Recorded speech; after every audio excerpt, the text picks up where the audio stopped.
деп коркутуп атып балдарды мектепке калтырат. Анан кийин пионерге албай коюшат атаң деп. Анан дагы бир топ нерселер болот. Анан биздин жездебиз неме болгон, мергенчи. Эженин колунда жашап атабыз да. Анан ошо досол жезде мергенге кеткенде Чыңгызды ала кетет экен. Биздин айыл Казакстан менен чектеш. Анан Казакстандын жерлерине барат. Жанагы Борондук бекет деп жазды го кийин. Ошол станцияга бардык дейт.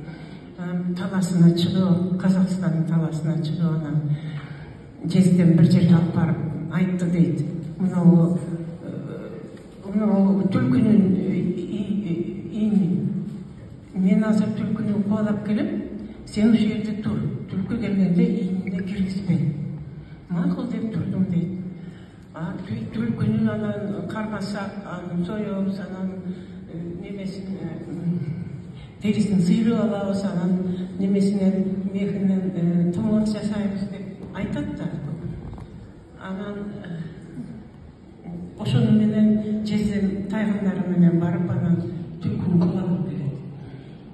Караса түлкү келатат дейт. Эме куруштай боз. Биздин түлкүлөр мындай рыжий, красно-рыжий да. Немеси күнү үлпүлдөйт дейт эле. Буйругу шыйпандайт. Ушунчалык боз, карап эле тургум келет дейт. Мен карап турганча түлкү ийинине кирип кетти дейт. Анан жездем келип урушту дейт. Колдо турган түлкүнү кое бердим деп. Эми ойлойм да ошо кийин анан баягы кайманаттарды дагы көркөмдүк жазат эмеспи? Ошо бала кезинде көргөн нерселери эсинде калган да.